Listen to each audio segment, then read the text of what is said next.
everyone always, you say, well, this person got the job because they're connected to this person or whatnot. You hear that all the time, and people say, I don't have the connections, my family's not wealthy, and so forth.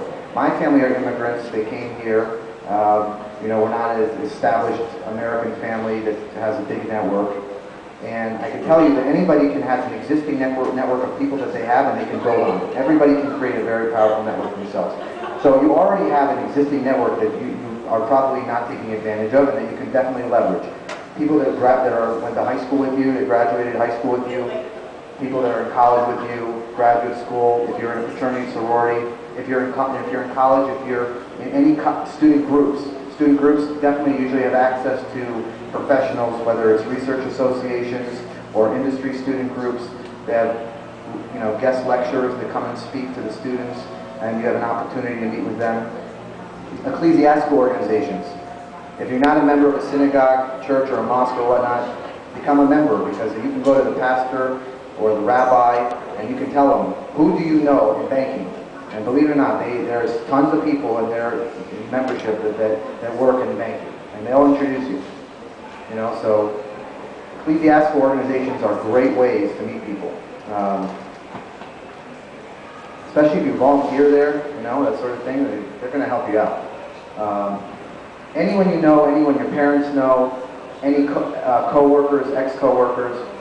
When I was in graduate school, there was a guy who was a Navy SEAL, and I saw the way he did this with the networking. He took out maps and was obsessed with maps, and he literally made circles and bigger circles, and he kind of pointed out where he knew people.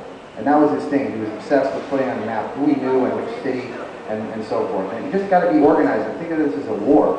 You have to go after the job, right? So finding out who's in your network today, you could create an Excel spreadsheet right now with everybody that you think that somehow knows people, all right? Okay. How do you expand your network? These are people that you can go after, to extend your network.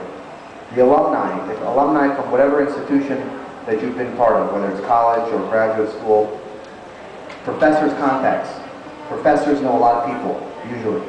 Professors, they know people. You ask your professor, do you know anybody? Guest lecturers, friends of friends.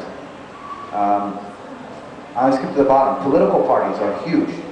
You're going to know that if you're in a political party, what do politicians do? They're always campaigning. So if they're campaigning, they're trying to raise money for their campaigns, right? Where do they raise their money from? They raise their money from companies, large companies and wealthy individuals who have a reason to give them money because they want to have influence over them once they're in power, right?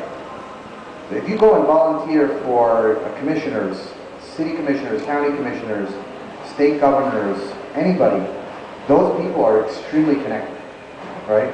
And you can volunteer for them, and then they're going to help you. They know people in all these companies, and they're going to help you with introducing you to people. Chambers of commerce, you can go join chambers of commerce, get access to people. Headhunters, there are specific executive search firms and headhunters focused on different industries. You can find out who they are, go meet with them. And industry organizations are huge. While you're a student, usually you can get free memberships to most of the industry organizations. I'll give you an example, like the Gold Coast Builders Association or the Urban Land Institute. Those are focused on real estate. It costs thousands of dollars sometimes for people to join once they're professionals. But while you're a student, they give you a free membership or a very low cost because they want to encourage you to get involved in organizations so that once you're working, you get your company to pay for your membership. So you can join those organizations.